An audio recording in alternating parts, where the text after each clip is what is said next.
I've decided to start a new life without you." The words hung in the air of the upscale restaurant where we had gathered to celebrate my daughter's college graduation.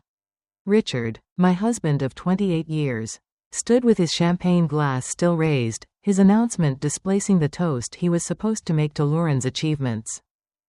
The clinking of silverware ceased.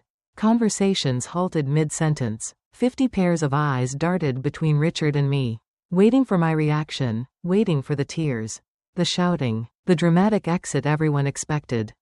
Instead, I smiled. "Congratulations on your honesty," I said. "My name is Evelyn Carter. I am 54 years old, and until this very moment, I had been playing the role of the devoted wife and mother perfectly. I had put my own career aspirations on hold to support Richard through 3 business ventures, 2 career changes, and countless, finding himself, phases. I raised our brilliant daughter, Lauren, who sat beside me now, her graduation cap still perched on her head, her expression frozen in horror. From the corner of my eye, I saw Chloe Turner, Richard's much younger girlfriend, shifting uncomfortably at a back table where she sat with people I had considered friends for decades, the same friends who apparently knew about the affair but never thought to tell me. The same Chloe who had attended our Christmas parties, who had once called me for advice about her career. With practiced calm, I reached into my handbag and pulled out a sealed cream-colored envelope. I placed it gently beside Richard's plate. "What's this?" he asked, his triumphant expression faltering. "Something for you to read later," I replied, keeping my voice steady. I turned to Lauren, whose face had gone pale. I kissed her cheek. "I am so proud of you, sweetheart. This day is still about your accomplishment." Then I stood, smoothed my dress, and addressed our stunned guests. "Please, enjoy your meal. I wish you all a lovely afternoon."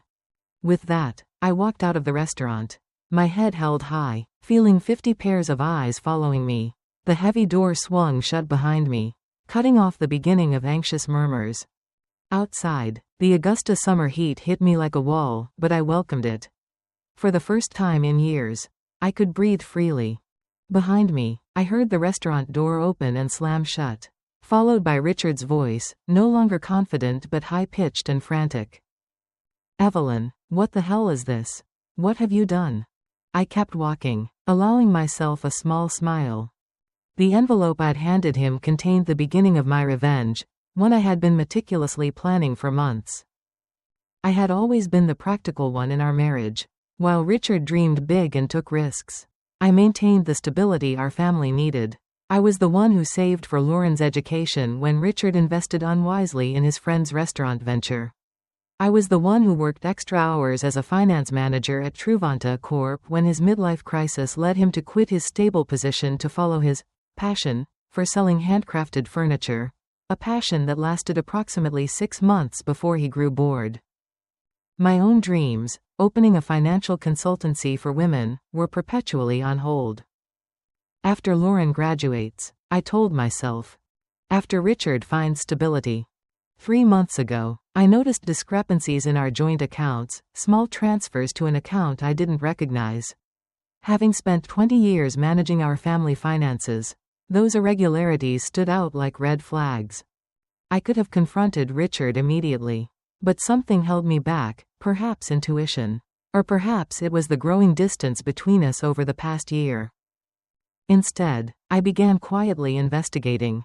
What I discovered was worse than I had imagined. Richard had been systematically moving funds to a separate account for over a year. He had also been taking Chloe to expensive restaurants, purchasing jewelry, and even looking at beachfront property, all while telling me we needed to tighten our belts for retirement. Then came the text messages. I discovered them when Richard left his phone unlocked one evening. Messages about their new life together. About how he was finally breaking free. About their plans for the day after Lauren's graduation, the day he had chosen to make his grand exit from our marriage. What Richard had forgotten, or perhaps never fully grasped, was that I had been a financial professional for 30 years. I understood money trails, I knew how to trace assets. And most importantly, I remembered the prenuptial agreement we had signed 28 years ago. Back when I had more family money than he did. The agreement he had insisted upon, ironically to protect his future earnings, contained a fidelity clause that would prove to be his undoing. While Richard plotted his escape with Chloe, I was building my case. I consulted with attorneys. I documented every hidden transfer. I gathered evidence of their affair. I prepared divorce papers. I timed everything perfectly, knowing Richard would want to wait until after Lauren's graduation to avoid ruining her big day. What he didn't expect was that I would serve the divorce papers the morning of the graduation, hours before his planned announcement, but with the papers still safely hidden in court records, not yet accessible to him. What Richard didn't know was that I was always 3 steps ahead. I didn't return to the restaurant. Instead, I drove to our home, a spacious colonial in Augusta's historic district that we had purchased 15 years ago. The house that Richard had already promised to Chloe, according to text messages he didn't realize I had seen. I parked in the driveway and calmly entered what had been our shared space for over a decade.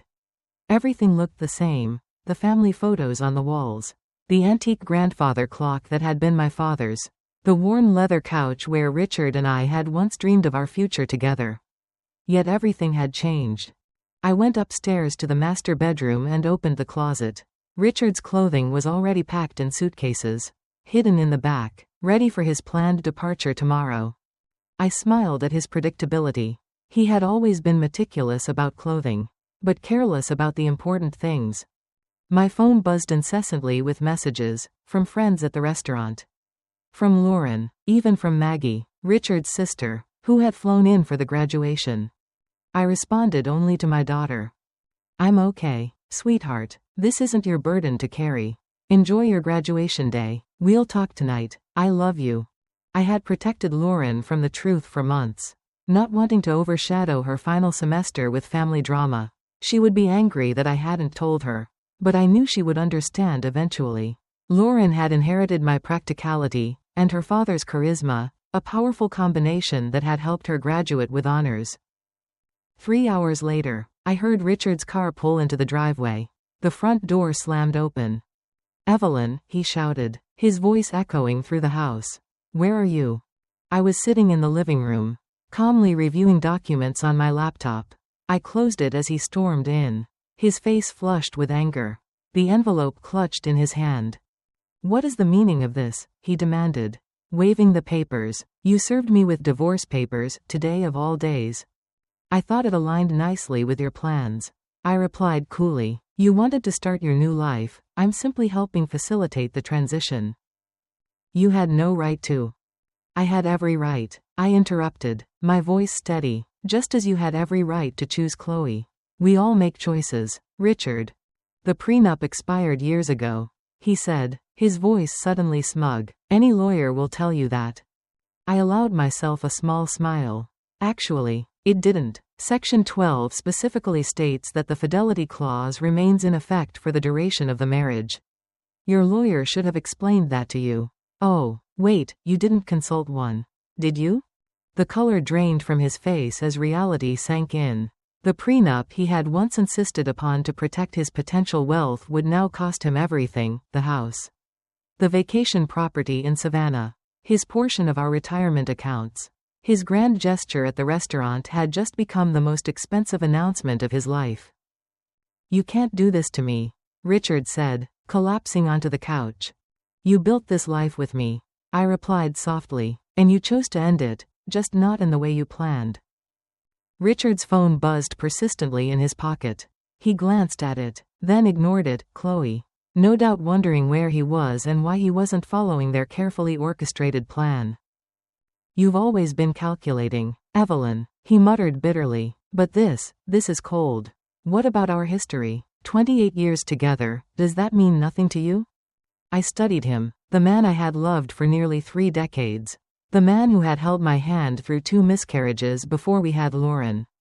The man who had once surprised me with a weekend trip to Charleston for our 10th anniversary.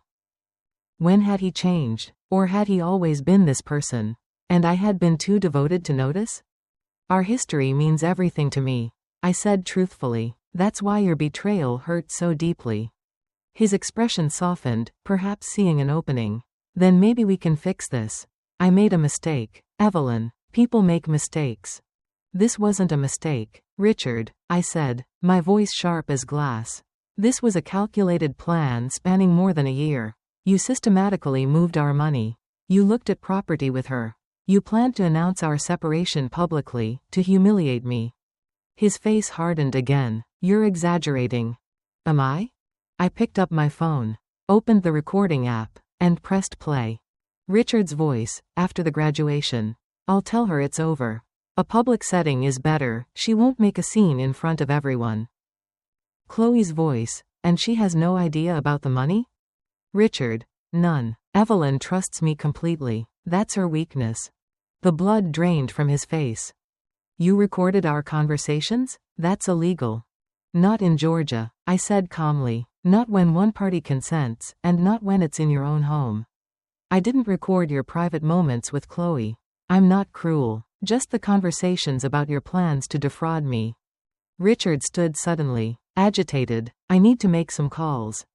Of course, I said smoothly. Your attorney might be a good start. I'll be staying at Maggie's tonight. Maggie's? He blinked. My sister's house? I nodded. She's quite upset with you. Actually, she was the one who first spotted you and Chloe together, last Christmas. She didn't tell me immediately. She confronted you first. You promised her it was nothing, that you'd end it. When she realized you hadn't, she came to me. That blow landed. He hadn't seen it coming. Everyone's betraying me, he muttered. Ironic, isn't it? I replied. I gathered my purse and a small overnight bag I had packed earlier. You have until tomorrow evening to remove your things from the house. After that, the locks will be changed. As I headed toward the door, Richard called after me, desperation creeping into his voice. What about Lauren? Have you thought about how this affects her? I paused, anger breaking through my calm facade. Don't you dare use our daughter as a shield. Richard, you certainly weren't thinking about her when you were planning your beachfront life with Chloe. His phone buzzed again. He looked at it and groaned. Problem? I asked. Chloe's at the apartment already. She's moved her things in. I couldn't help but smile. The apartment you put in both your names? The lease you signed last month? He nodded, confused. You might want to check with the leasing office. I said lightly. That application was flagged for credit issues and never completed. The agent called our home phone to verify information. I handled it myself. I walked out the door, leaving Richard to face the first of many consequences. His perfectly planned new life was unraveling faster than he could process. Maggie lived in a charming bungalow across town, close to the university where she taught literature.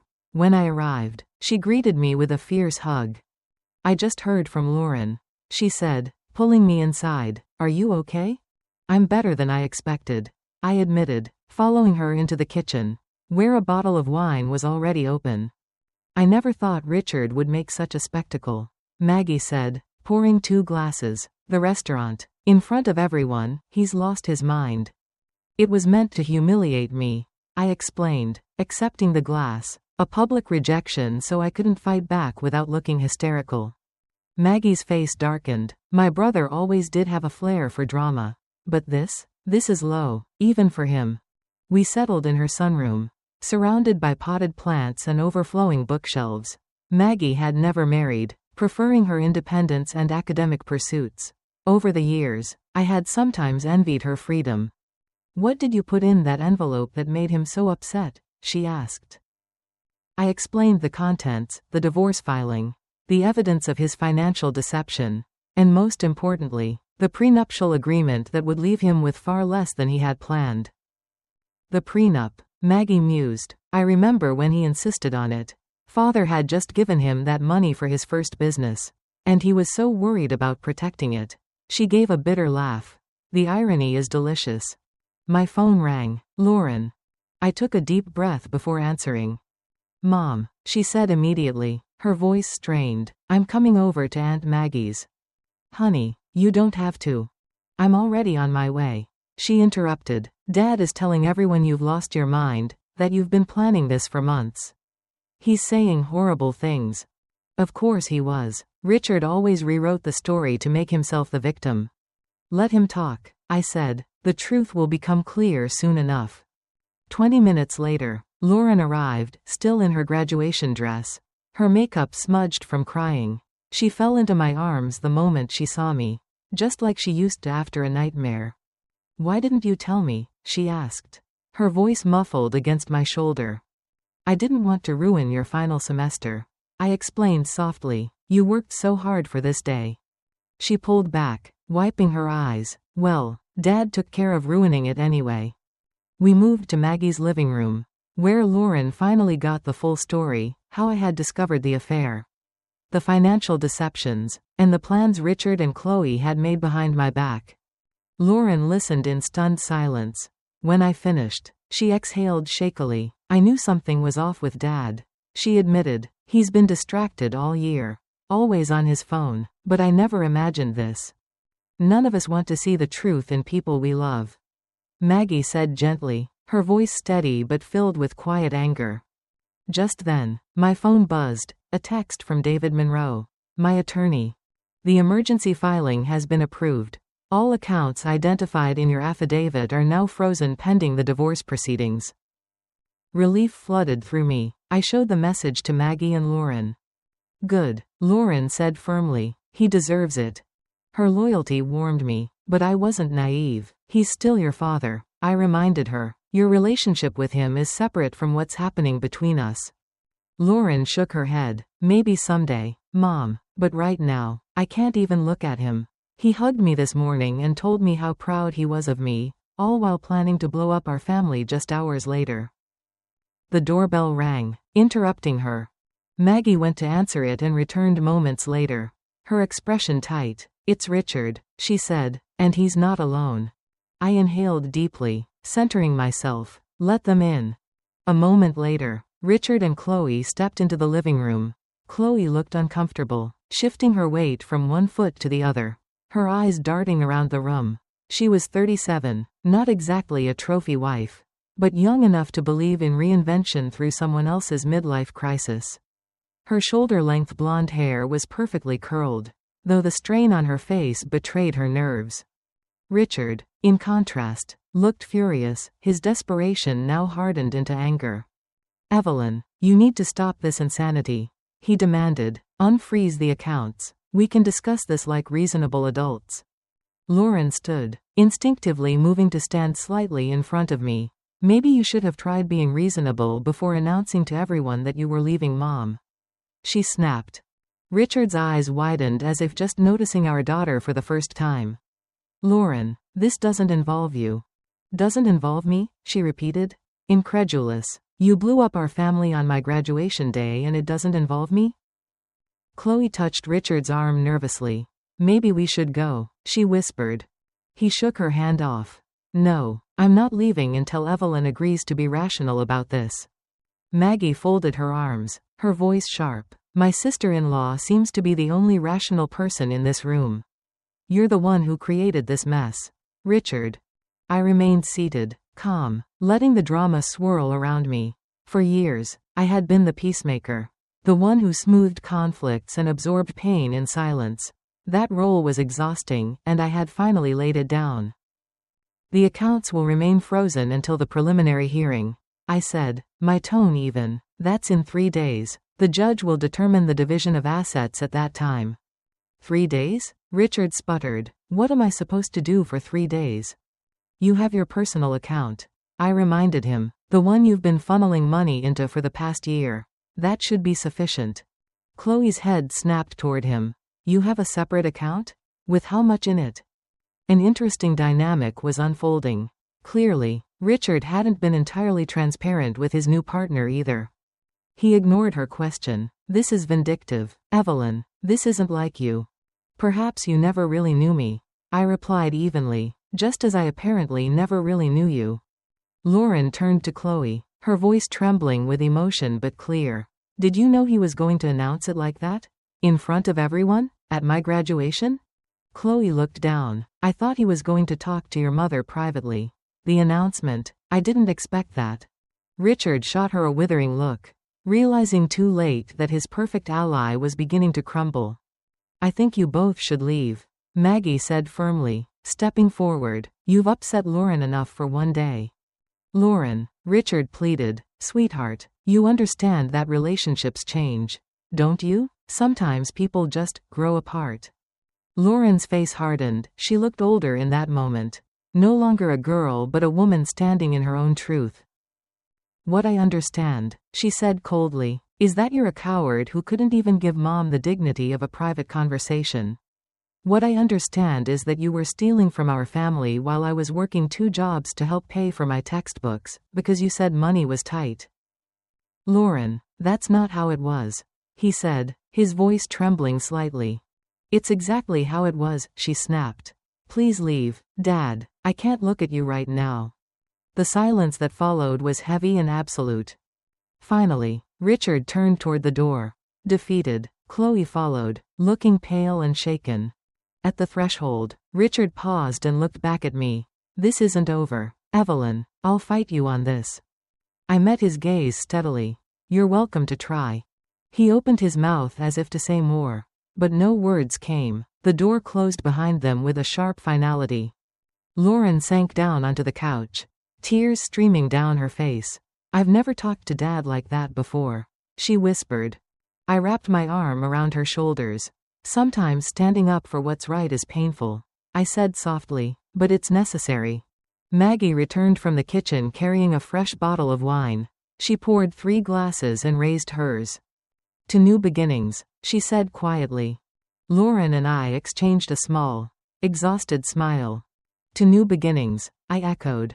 For the first time in years, I felt peace, not the fragile peace of avoidance, but the solid calm that comes when you finally stop pretending. I knew the battle wasn't over. There would be hearings, lawyers, gossip, but the hardest part, the silence of endurance, was behind me. I wasn't just surviving anymore. I was reclaiming my life, one deliberate step at a time. The preliminary hearing took place in a small courtroom on a rainy Tuesday morning. The air was cool and heavy with the scent of damp paper and polished wood. I arrived early, accompanied by David Monroe, my attorney, a calm, sharp man who spoke with the confidence of someone who knew the law was on our side. Richard entered minutes later, looking worn and sleepless. His suit, though pressed, hung awkwardly on him, and for the first time in years, I noticed how much he'd aged. He was accompanied by a young attorney, a corporate associate barely out of law school. Clearly unprepared for a case like this. He gave me a quick, uncertain glance before looking away. Once, that glance would have made me soften. Now, it meant nothing. The judge, a woman in her 60s with sharp eyes and no patience for theatrics, called the court to order. This hearing concerns the preliminary financial measures in Carter versus Carter. She began. I've reviewed the documents submitted, including the prenuptial agreement and the supporting financial evidence. Richard's lawyer rose first, fumbling through his notes. Your Honor, we believe the prenuptial agreement has expired due to the length of time that has passed since it was signed. The judge adjusted her glasses.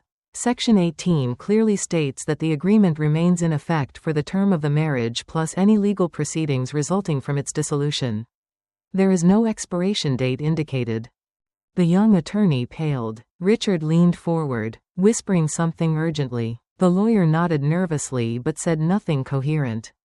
David Monroe stood smoothly. Your Honor, we have also provided evidence of undisclosed transfers made from joint accounts to a private account under Mr. Carter's name. These transfers were not reported as required under Section 23 of the agreement, which mandates full transparency between spouses regarding shared financial assets. The judge shuffled through the stack of documents, pausing at the highlighted pages. Yes, I see that, and there's substantial proof of said transfers. She looked up, her gaze cutting toward Richard. Mr. Carter, did you authorize these transfers? Richard hesitated. Those were business-related. Personal restaurant bills and jewelry purchases are not business-related, the judge said curtly.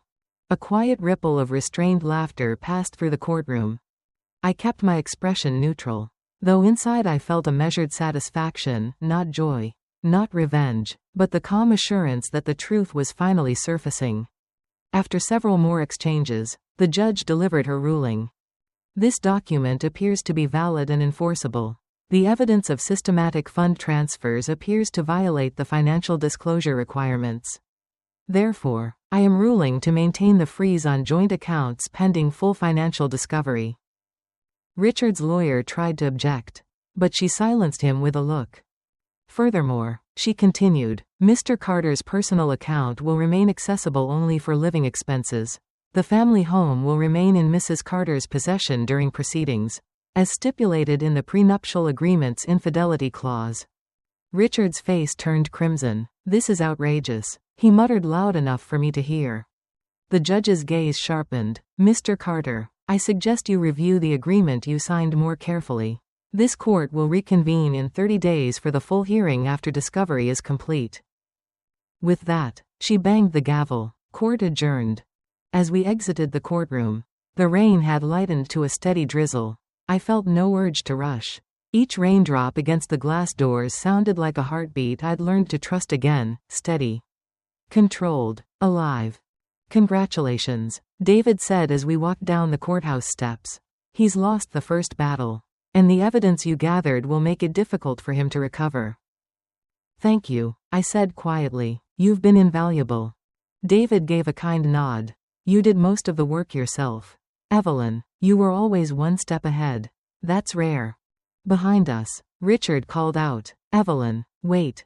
I turned. He stood under the gray awning, rain misting his hair. We need to talk about this reasonably. 28 years together has to count for something. It counted for everything, I said, meeting his eyes, until you decided it didn't. I turned away, my heels clicking against the wet pavement. Richard stayed behind, standing in the rain as though waiting for someone to tell him what to do next. But I wasn't that person anymore. Word spread quickly through our social circle. Friends called daily, some to offer support, others merely hungry for gossip. I maintained a dignified silence. Richard and I are separating. I would say simply, these things happen. That was all. No drama, no explanations. Silence became my armor. Meanwhile, Richard's carefully constructed image was collapsing. The charming businessman, the devoted family man, all of it was unraveling.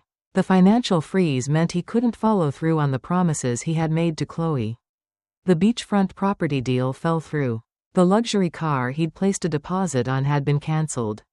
2 weeks later, Maggie called me, her voice tinged with barely contained amusement. Have you heard the latest?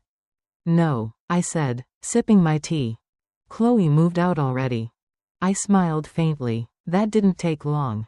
Apparently, she discovered that Richard's business isn't as successful as he claimed. The substantial savings he bragged about don't exist. She told her friend Jennifer that she didn't sign up to date a man with financial problems. A quiet laugh escaped me. He always was good at creating illusions. And you, Maggie said, were always the one holding the foundation together. Now he's finally realizing what it looks like without you. Her words lingered with me long after our call ended. Meanwhile, I began rebuilding. I had always maintained a small, separate account, discreet but legitimate, one Richard never questioned. It wasn't much, but it was enough to start over. I rented a modest office space downtown and launched the business I'd dreamed of for years, Carter Financial Transitions. My focus was simple, helping women navigate their finances during major life changes, divorce, widowhood, or career transitions. My first 2 clients were women going through divorces of their own. Word spread quickly. Soon, I had more consultations than I could manage. For the first time in decades, I woke up each morning with a sense of purpose that wasn't tied to someone else's success.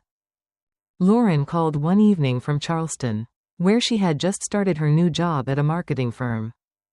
I'm so proud of you, Mom, she said. You're helping people during their worst moments. I'm just doing what I wish someone had done for me earlier.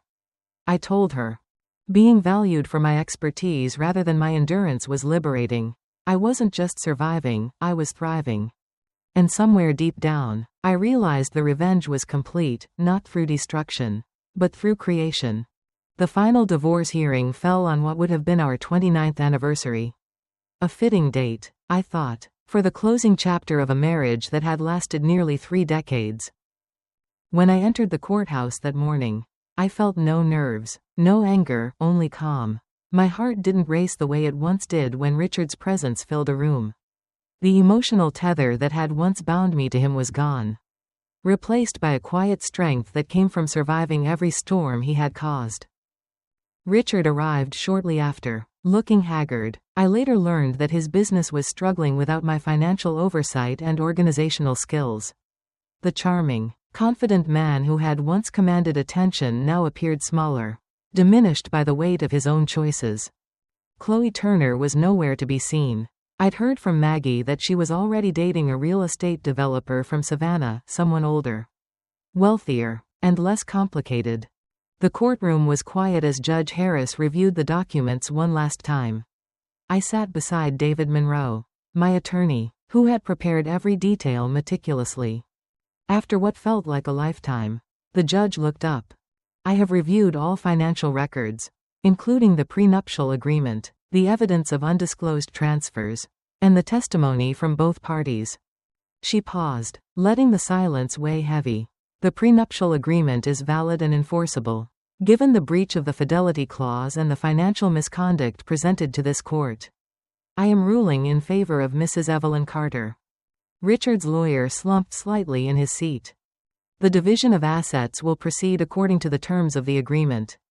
Judge Harris continued. Mrs. Carter retains ownership of the family home, the retirement accounts, and 70% of the joint investments. Mr. Carter will retain his personal business assets and the remaining balance of his private account. Her tone softened slightly. Mr. Carter, you signed this agreement to protect your potential earnings. I suggest you take this as a lesson in understanding the true cost of betrayal. She struck the gavel once, firm and final. This court is adjourned. I exhaled slowly, my hands steady. David placed a reassuring hand on my shoulder. It's over, he said quietly. I turned to him with a small smile. No, David, it's just beginning. As we left the courtroom, Richard caught up to me in the hallway. His expression was unreadable, part exhaustion, part regret. Evelyn, he said softly, I made a terrible mistake. Is there any chance we could? No, I said gently but firmly. That door is closed. He nodded, his eyes glassy. I understand. I just hope you find happiness. You deserve it. It was perhaps the first honest thing he had said to me in years. He turned away, disappearing into the crowd of strangers who would never know his story, or how close he had come to destroying the one person who once would have done anything for him. 6 months later, Carter Financial transitions had grown faster than I imagined. I had moved from my small rented office to a larger space downtown and hired 2 associates, women with the same sharpness and quiet resilience I had learned to embrace. We specialized in helping women secure their financial futures after major life changes, divorce, loss, career shifts. Each client who walked through my door reminded me of the version of myself that once doubted her own worth. And each time I helped them stand taller, I reclaimed a little more of my own strength. Lauren visited often, her bright energy filling the office like sunlight. One afternoon, as we ate lunch together, she looked around the space with pride. You know what's ironic, Mom, she said, if Dad had just been honest from the beginning, he might have kept half of everything. I smiled. Sometimes people can't see beyond what they want in the moment, and sometimes, what they lose teaches them what really matters. Lauren nodded thoughtfully. You didn't just survive him. You built something out of it. That's what we do, I said softly. We rebuild. She reached across the table and squeezed my hand. You're stronger than anyone I know. I looked at her, this young woman who had once been a scared little girl clinging to my leg at school drop-offs. You are, too, I said. You just don't know it yet. We both laughed, and for the first time in a long time, the sound didn't echo against old pain, it danced in the air. Light and free. One evening, as the sun dipped behind the Augusta skyline, I returned to my home, the home I had once shared with Richard. It no longer felt haunted by the past. The walls, once filled with silence, now held laughter, the scent of fresh flowers, and the steady rhythm of a woman who had rediscovered herself. I walked into my study and opened the top drawer of my desk. Inside was the cream-colored envelope, the same one I had handed to Richard on that unforgettable day. The edges were slightly worn. The paper faintly creased. I held it for a moment, remembering the woman I had been when I sealed it, quiet, fearful, pretending everything was fine. Then I thought of the woman I had become, the one who had walked away from public humiliation with her head high, who had turned heartbreak into independence, and who now helped others find their footing after their own storms. I placed the envelope back in the drawer and closed it gently. That chapter was finished.